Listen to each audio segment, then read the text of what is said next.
Morning guys, welcome back to our channel life unfiltered. আজকে এখন কটা বাজে? এখন বাজে 5:30।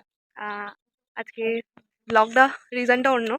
বহুত বছর দিদুন বাড়ি যাওয়া হয়নি। মানে অ্যাকচুয়ালি দিদুন মারা যাওয়ার পর থেকে দিদুন বাড়ি যাওয়া হয়নি।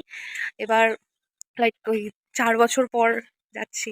সো অন্তরীপা সুপ্রিয়র পার্সোনাল ডিমান্ড ছিল যে এইটার ব্লগ হোক, দ্যাটস ওয়াই ব্লগটা হচ্ছে। আমি জানি না কতটা কমপ্লিট করতে পারবো, কতটা আমার মনে থাকবে, but I will try to make videos. বাস এতনা হি। এখন আমরা যাচ্ছি হাওড়া স্টেশনে। 6:55 হুল এক্সপ্রেস আছে আজকে। টিকিট ফিকিট কাটা অ্যান্ড মানে ঠিক আছে, যাচ্ছি, সবই ভালো ভালো লাগছে, বাট সামহাও কোথাও গিয়ে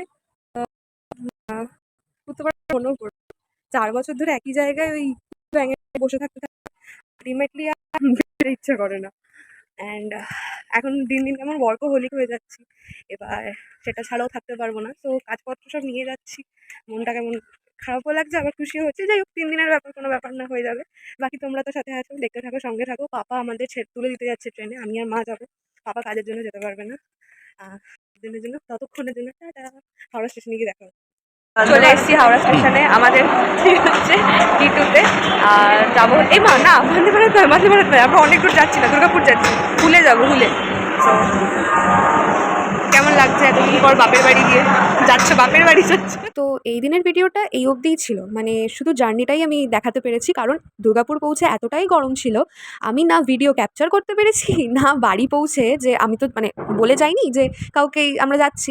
তো বোনের রিয়াকশানটা যে ক্যাপচার করা উচিত ছিল, ওটা সবথেকে মেন বড় কন্টেন্ট ছিল, বাট ওই যে ভুলে যাই আমি সব কিছুই, ওটাই হয়ে গেছে মুশকিল। আমার তো সেটা করা হয়নি। আর তো একেবারে চলে গেছি আমরা ডে 2-তে। বোনের আছে ক্লিপিং, সেটার জন্য পরের ভিডিওটার জন্য ওয়েট করতে হবে। ততক্ষণের জন্য বাকি ভিডিওটা দেখো, আর যেভাবে ভালোবাসতে থাকছো সেভাবে ভালোবাসতে থাকো।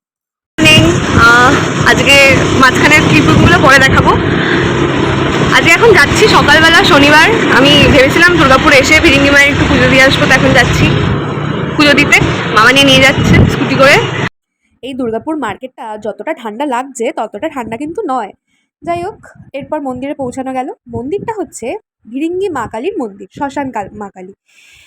মন্দিরটা এতটাই সুন্দর ও স্নিগ্ধ, আমি ছোটোবেলা থেকে যতবারই গেছি মন্দিরটা শুনেছি ততটাই জাগ্রত এবং ততটাই সুন্দর ও স্নিগ্ধ। যাই হোক, পরের ভিডিওটার জন্য ওয়েট করতে থাকো আর সঙ্গে থাকো।